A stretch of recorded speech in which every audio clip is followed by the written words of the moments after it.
I want you really right now, once again, to start thinking about your goals and about your dreams.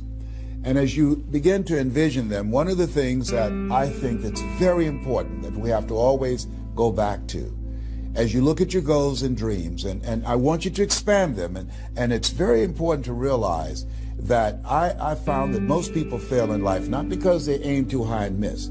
Most people fail in life because they did just like I did for so many years. They aimed too low and hit. They didn't believe in themselves. So I want you right now, as we begin to think about the lessons and all the things that you've experienced and all of the comments and stories and strategies and lessons that you've had, I think it's time to revisit and look at your goals and dreams, and let's raise the bar. I remember as a kid, we would be in the backyard and we would play jump, and somebody would get on one side of the stick, my sister and then my brother, we would run and we'd jump over it. And then they say, raise it up a little bit higher. We have to back up, and we would run and we'd jump over it again. And then we say, raise it up a little higher. And the higher it got, we had to begin to change our approach and how we're going to get over the bar. And that's the same thing in life. And so right now, I want you to think about your goals and dreams. As you begin to raise them a little higher, and I want you to say with me, it's possible. It's possible. You know, the easiest thing that I do is speak and train people how to speak. Go into prisons and juvenile detention centers and to high schools and colleges. Speak before thousands of people. I can do that in my sleep. Let me share with you the most difficult thing I've ever done in my life. And it took me years to do. And that was to believe that it was possible. To believe that I can do it. Given my circumstances, born in an abandoned building on a floor, being adopted, being labeled educable mentally retarded, failing twice in school, no college training, never worked for a major corporation. To believe that I had something of value to say, that somebody would want to listen to me, to believe that somebody would pay me to talk to them. Have you ever thought about something you wanted to do and you talk yourself out of it? I remember going to see Zig Ziglar, who I consider the #1 motivational speaker on the planet, and Dr. Norman Vincent Peale when he was alive, and Robert Schuller. I used to see them, and I would be so pumped up and inspired after hearing Jim Rohn, who recently passed, one of the great motivational speakers of all time, and Charlie Tremendous Jones. And I would go to my car pumped up, saying, yes, yes, yes, I can. And then after a while, my mental conditioning would kick in. And it would say, Les Brown, you can't do that. You don't have a college education. Les Brown, you can't do that. You don't even know who your parents are. Les Brown, you can't do that. You failed twice in school. Come on. You ever thought about something you wanted to do and you talk yourself out of it? There's a proverb that says, if there's no enemy within, the enemy outside can do us no harm. That's why it's important that you make it a point every day to listen to Paul, to listen to me, to review these lessons, to get them deep, not only in the conscious mind, but the subconscious mind, and get them in your spirit. Well, how often should I do it? Do it until you are producing the results. That's how often you should do it. And you never stop, because once you stop, that's when those negative thoughts will come back. Once you stop, that's when you will begin to doubt yourself. Once you stop, I'm telling you what I know. Yes. Every day, it's a selling job on you. It's possible. I can do this. I can make this happen. No matter how bad it is or how bad it gets, I'm going to make it. It's possible. Yes, your dream is possible. Say that to yourself every day. Feed your mind with words that you write and words that you hear and words that you speak to yourself. Feed your faith, and your doubts will starve to death. Say to yourself, it's possible. It's possible. It's possible. Even when you have no evidence to point to, say to yourself, it's possible. There's nothing as powerful as a made-up mind. It's a struggle sometimes to do that, especially when you have people around you telling you that it's not possible, that you can't do it. And they're constantly pointing out your failures of the past, constantly reminding you of all of the things that you don't have going for you. I'm reminded of the story of two little boys that were playing on some ice during the winter. And as they got further out on this ice, one fell through the thin ice. And so the little fellow that was still on top of the ice, he was trying to save his little buddy. And he couldn't reach him. He was trying to pull him. He could see him through the thin ice as he got further away from him, struggling. And he couldn't reach him, and he's trying to break the ice, and he couldn't do it. And he looked around, and he saw a tree in the distance, and he ran, and he got up on the tree, and he pulled and broke down an enormous-sized branch and came back and savagely began to beat that ice and broke it. And miraculously, he saved his friend.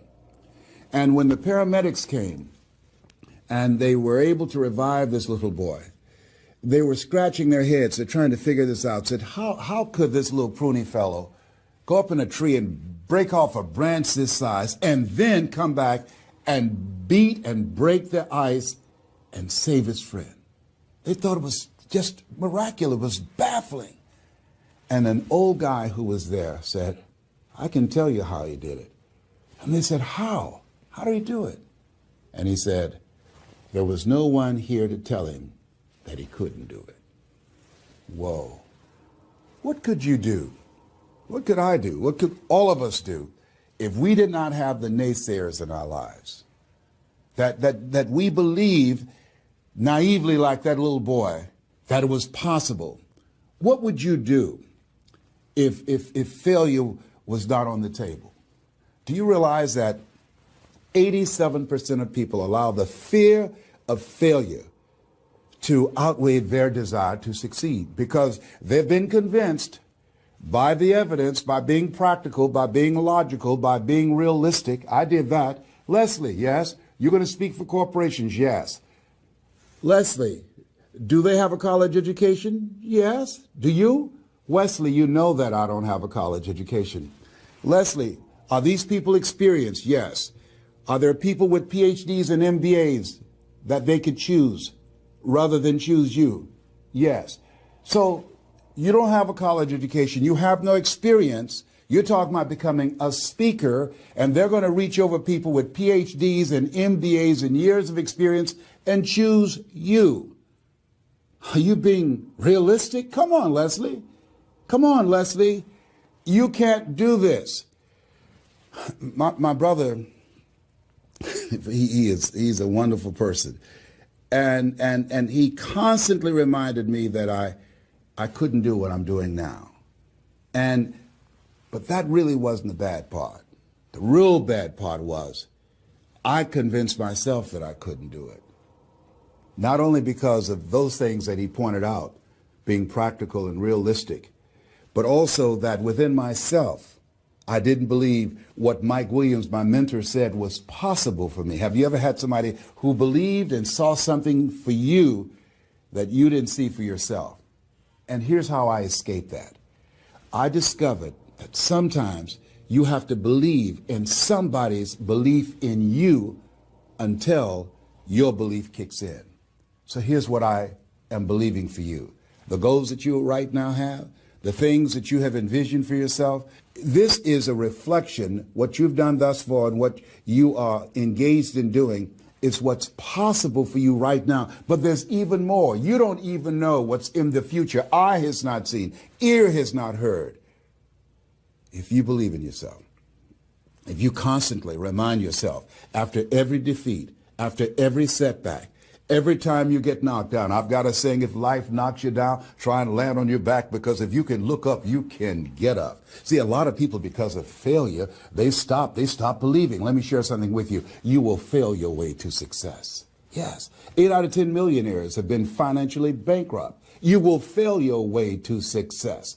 It doesn't matter how many times you fail. It doesn't matter how many times people tell you that you can't do it. It doesn't matter if you don't have a dime in the bank.